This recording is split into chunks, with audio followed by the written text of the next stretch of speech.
मेरे प्यारे दोस्त, इसके बाद एक क्लास और है और उस क्लास को लेने के बाद मुझे हॉस्पिटल भी जाना है। आप सभी प्यारे साथी जानते हैं कि मम्मी अभी हॉस्पिटल में ही एडमिट हैं और वास्तविकता मैं तुमको सच बताऊं कि हम लोग मतलब ऐसे समझो कि जीवन में मेरे में अगर कभी हंसी खुशी और ये सारी मतलब चीज़ें थोड़ी बहुत मतलब जो परेशानियां उनको भूल पाता हूं तो आपकी क्लास में आकर एहसास हो पाता है। बाकी सच यही है कि ये हंसी मजाक ये सबसे परे भी एक चीज़ है और वो चिंता है कि मम्मी कब ठीक होकर घर वापस आएंगी। क्योंकि इसलिए नहीं, मुझे पता है वो ठीक होकर आ जाएंगी, पर इसलिए कि सच बताऊं तो पता है मतलब मम्मी से हमेशा देखो सबका ही होता है भाई, माता पिता से बढ़ के कोई नहीं होता।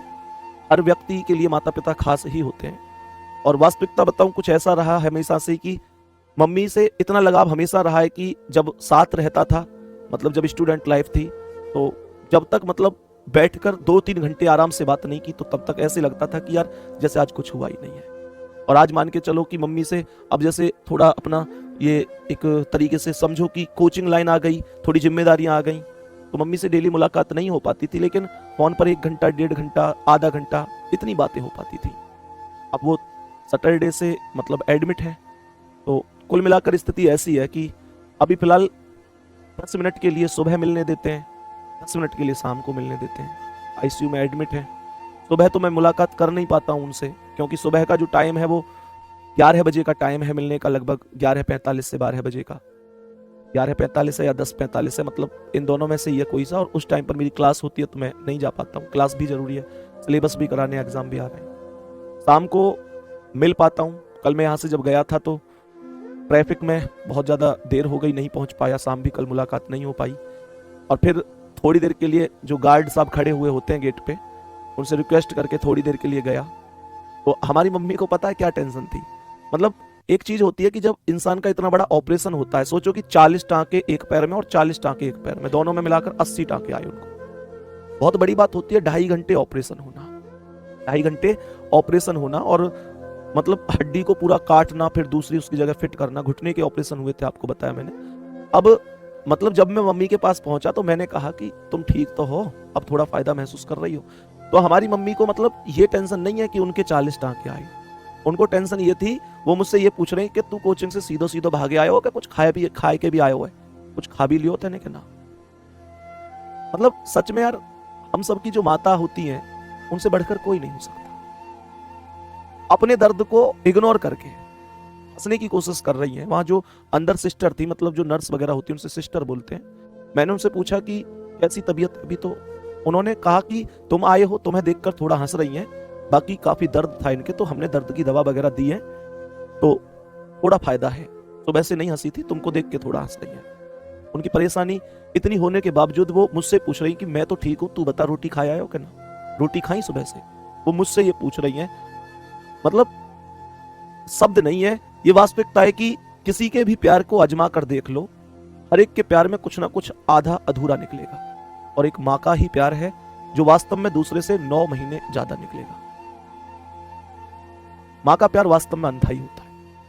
और फिर अब कल में 1 मिनट मिला फिर उनसे, गार्ड भाई जो थे वहां पे, उनसे रिक्वेस्ट करके, अब मैं तुम्हारी क्लास के बाद एक क्लास और है अभी एनटीपीसी की, उसके बाद उनसे मिलने जाऊंगा। हालांकि कल शायद छुट्टी हो जाएगी तो कल घर आ जाएंगी। मतलब कुल मिलाकर माँ ही होती है।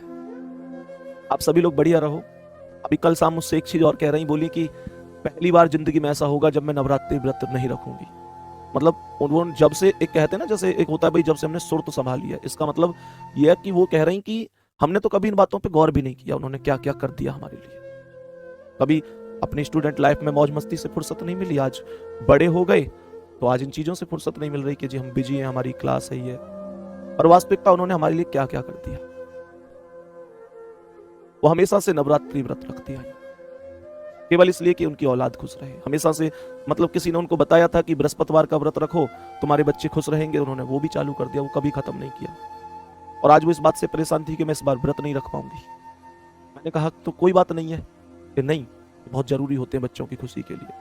मतलब एक आदमी हॉस्पिटल में आईसीयू में लेटा हुआ है, 40 और 40 टाके 80 टाके टोटल आए हुए हैं, दोनों घुटने बेकार हो गए 2.5 घंटे के ऑपरेशन के अगले दिन। मन में ख्याल ये नहीं आ रहा कि मैं कैसे ठीक होंगी, मन में ख्याल ये आ रहा है कि तूने रोटी खाई मेरे लिए। मतलब मैं अपना केवल उदाहरण दे रहा हूं, ये मत सोचना कि संदीप भैया अपने बारे में कह रहे हैं, मतलब हम सबकी माँ एक जैसी ही होती हैं। हम सबके माता पिता सच में वो अपनी खुशियों को कुर्बान कर देते हैं हम लोगों की खुशियों के लिए।